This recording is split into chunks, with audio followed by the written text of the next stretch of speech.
कबीर, साहिब कबीर, जब भी यह नाम आता है तो लोग असमंजस में पड़ जाते हैं।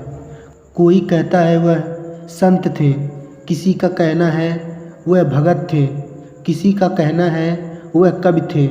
लेकिन अब कलयुग में एक नई ही विचारधारा सामने आ रही है। अब बहुत से लोग यह कहने वाले भी आपको मिल जाएंगे कि कबीर साहब भगवान थे। आज इस दावे की पड़ताल हम गहराई से करेंगे और जानेंगे वास्तव में कबीर साहब कौन थे। दर्शकों, चलिए वीडियो की शुरुआत करते हैं।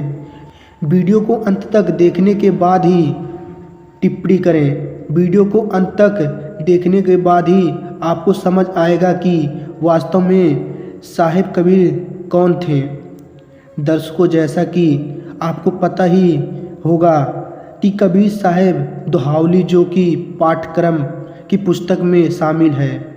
कबीर साहब जी के दोहे 5वीं क्लास से लेकर आपको कॉलेज तक की किताबों में देखने को मिल जाएंगी। और यह भी बात आप जानते होंगे कि कबीर साहब जी अनपढ़ होते हुए भी उन्होंने इन दोहों की रचना की। जी हाँ, आपने बिल्कुल सही सुना। कबीर साहब जी आज तक शिक्षा ग्रहण ही नहीं की थी। कबीर साहब जी ने किसी भी प्रकार की कोई शिक्षा ग्रहण नहीं की। इसके बावजूद भी उन्होंने बहुत ही सुंदर और सरल भाषा में दोहों की रचना की। कबीर साहब जी के दोहों की जो भाषा थी वह पंचमेल खिचड़ी भाषा मानी जाती है। यानी कि कबीर साहब जी के भाषाओं में सभी भाषाओं का समावेश है। अगर उनके दोहे पढ़े जाएं तब भी आपको उन दोहों में हर एक तरह की भाषा देखने को मिल जाएंगी। कबीर साहब जी ने आम भाषा से यानी कि किसी लोकल भाषा से लेकर संस्कृत भाषा तक का शब्दों को अपने दोहों में इस्तेमाल किया है।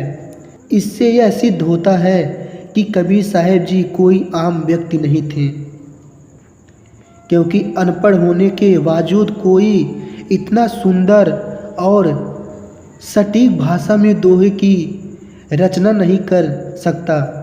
दूसरी बात यह है, कबीर साहब जी का प्रमाण मिलता है कि कबीर साहब जी का जन्म नहीं हुआ, उनके कोई माता पिता नहीं थे, वह सशरीर आए हैं। और न ही उनकी मृत्यु का प्रमाण है। जिस समय कबीर साहब जी 120 वर्ष काशी की धरती यानी कि उत्तर प्रदेश में रह गए, कबीर साहब जी अपना शरीर साथ ले गए। वे एकमात्र ऐसे संत हुए हैं जिनका शरीर पृथ्वी पर नहीं जलाया गया। वे 4 दाग के अंतर्गत नहीं आए। वह सहशरीर अपना शरीर लेकर चले गए।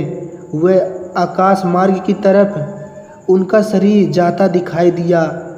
बदले में सिर्फ उनके 2-4 फूल मिले, जिनको हिंदू भाइयों और मुसलमान भाइयों ने आपस में बांट लिया और नगर में ही उनका यादगार बनाया और 2 चबूतरे बनवाए।